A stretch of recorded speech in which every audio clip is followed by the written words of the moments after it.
if you look up copyright law and educate yourself. Copyright law, educate yourself. You don't have to tell me twice.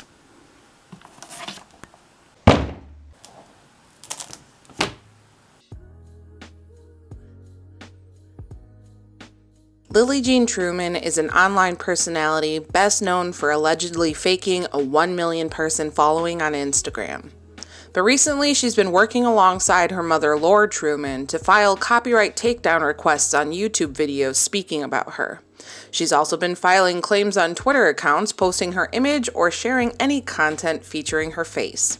As more and more creators are pushing back against what they feel are false claims on their content, it's bringing to light a very serious problem with regard to the dissemination of false copyright information and the potential for abuse of social media copyright reporting systems.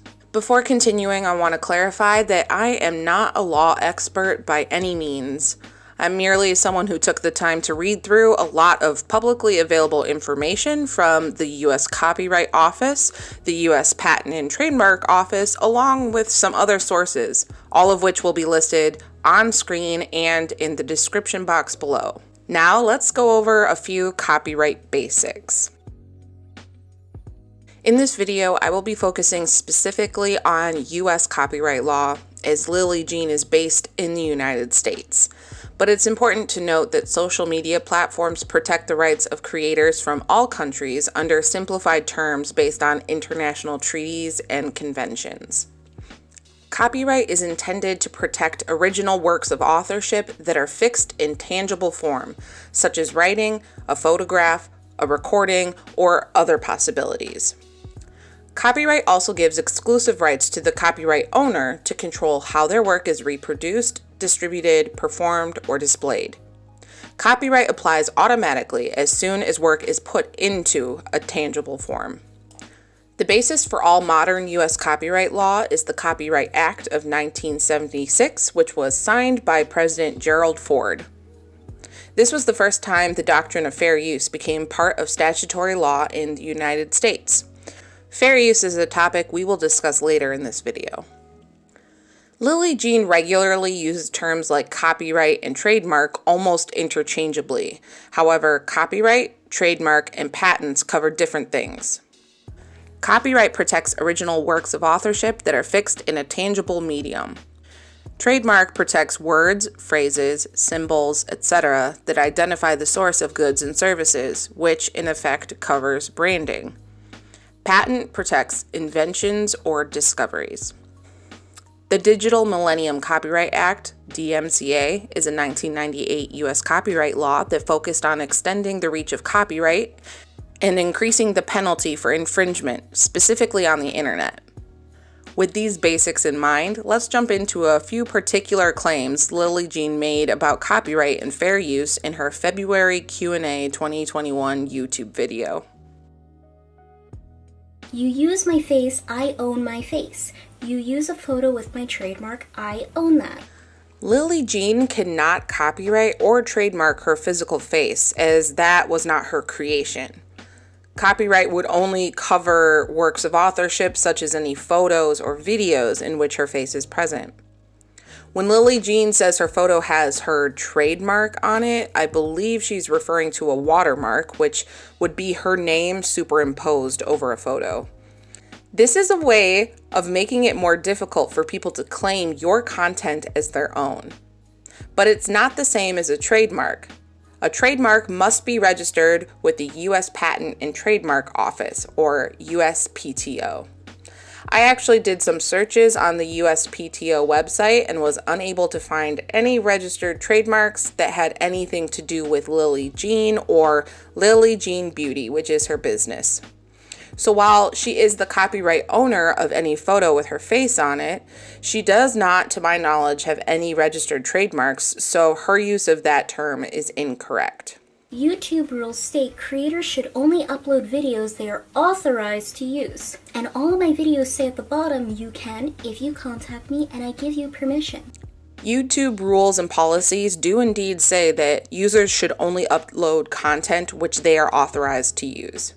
However, YouTube also has a section regarding fair use.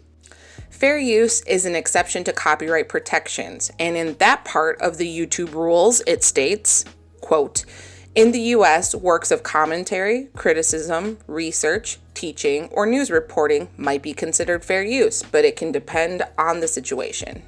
Lillee Jean fails to even acknowledge the existence of the fair use section, and that is likely because she regularly says things that make it pretty obvious she does not understand fair use or how it works within U.S. copyright law.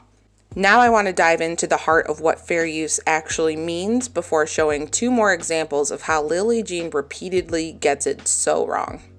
As stated previously, fair use is an exception to the protections offered by copyright law, meaning that after certain factors are considered, it is possible to use copyrighted work without asking permission of the copyright holder.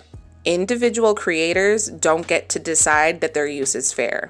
So just because someone put a fair use disclaimer in their video or in their video description doesn't mean the copyright holder can't attempt to claim that content and potentially pursue legal action over alleged infringement.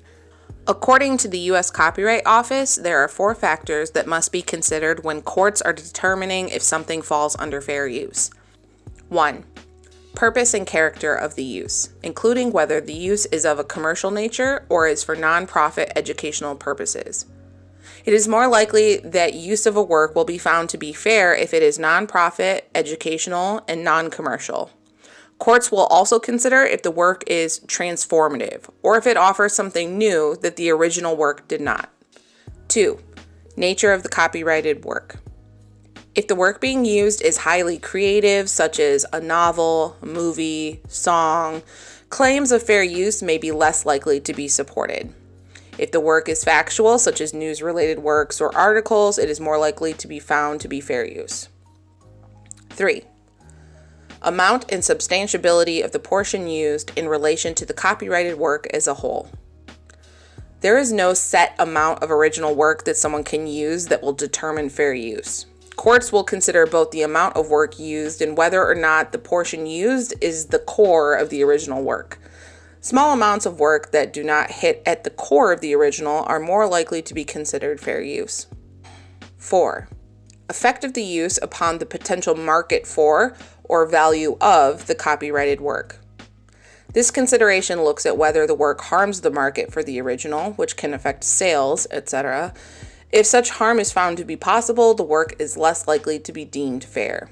Only the U.S. court system can determine whether a case is fair use or not, and this determination must be done on a case-by-case basis while considering all 4 of the previously mentioned factors. One example of fair use would be, I would say, CNN. I like to use that as an example.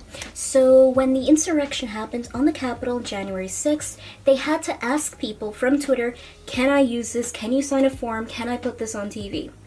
Yes, you can, CNN. Yes, I'm giving you the rights to do that. Yes, cite my name. It's fair use now because it's authorized and being used for educational purposes. Lillee Jean repeatedly asserts that the only way for fair use to be in effect is if a content creator asks permission from the copyright holder first. This is quite literally the opposite of the definition of fair use, which outlines when not asking permission may be allowed. The use of CNN as an example is odd because news reporting is one of the specific areas that might qualify as fair use depending on the situation. And citing the source of particular works is a matter of professionalism in journalism that is insisted on in addition to consideration of fair use.